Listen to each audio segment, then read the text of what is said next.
बुटीबोरी तुळजापूर महामार्गाचे सुरू असलेला रस्ता चौपदरीकरण व सिमेंटीकरणचे काम अडचण निर्माण करणारी सेलढव येथील जवळपास 30 ते 40 लोकांपैकी काहींनी स्वतःहून घर पाडले। त्यापैकी शिल्लक असलेली घरे दिनांक 28 जूनच्या सकाळी 7 वाजतापासून तर दुपारी 2 वाजेपर्यंत सुरू असलेल्या कारवाईत जेसीबी लावून पंचायत समिती सभापतीसह सर्वांची घरे पाडण्यात आली। सोबतच या कारवाईत कृषी उत्पन्न बाजार समितीचे संचालक केसरीचंद खंगार यांचे नर्सरी असलेले अनेक वर्ष जुनी झाडे सुद्धा पाडण्यात आल्याने त्यांचेही मोठे नुकसान झाले असून याची भरपाई कोण देणार याबाबत विचारणा करण्यात येत आहे।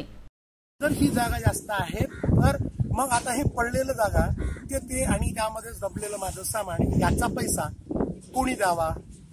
आता हायवेवाल्याला विचारतोय की माझे पैसे कोण देईल, हे बाकीचं पाडलं तर सरकारला विचारा म्हणतात आणि सरकारच्या ते माणसाला विचारलं तहसीलदाराला, मला माहित नाही म्हणते। कलेक्टर साहेबांनी आदेश दिला, माननीय कलेक्टर साहेबांना मी तेच विचारतोय की कलेक्टर साहेब आपण जर आदेश दिला तर आपण आज या साईडवर यायला हवं होतं, आपण प्रत्यक्षात ते सर्व गोष्टी पाहून घ्यायला पाहिजे होत्या की सामान्य नागरिकाला शेतकऱ्याला खरंच त्रास होतो का, ते त्यांनी सांगितलं ते खरं, हे आपण शहानिशा न करता आपण कागदावर त्यांना आदेश दिला। ते सांगतो की आम्हाला कागदावर आदेश मिळाला, तुम्हाला पाहून घेऊ। या आदेशामध्ये या शब्दामध्ये त्यांनी दादागिरी व्यक्त केली।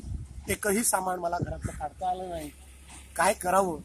अनेक वर्षांपासून डौलाने उभे असलेले सर्व आलिशान घरे आज भुईसपाट झाल्याने रस्त्याच्या कामाला आता गती मिळणार आहे। रस्ता रुंदीकरण व सिमेंटीकरणचे काम करण्यासाठी आड येत असलेल्या घर मालकांना घरचा मोबदल्याची संपूर्ण रक्कम त्यांच्या बँक खात्यात वर्ग झाली आहे। फक्त घर पाडण्यासाठी जे साहित्य इतर ठिकाणी कामी येऊ शकते ते काढण्यासाठी लोकांना 6 महिन्याची मुभा देण्यात आली होती, तरी सुद्धा याकडे काहींनी कानाडोळा केला होता। अखेर शिल्लक राहिलेली घरे जेसीबी लावून पाडण्यास कंपनीने सुरुवात केली।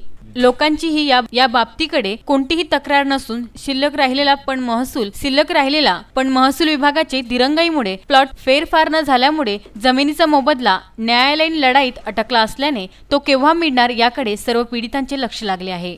झालेल्या कारवाईच्या वेळेस शेलू तहसीलदार महेंद्र सोनवणे, सेलू ठाणेदार प्रल्हाद काटकर, सुरक्षा अधिकारी सिंधी ठाणेदार हेमंत चांदेकर, पोलीस उपनिरीक्षक रामकृष्ण भाकरे, तलाठी मानकर व मंडळ अधिकारी तसेच अन्य कर्मचारी ताफ्यासह उपस्थित होते।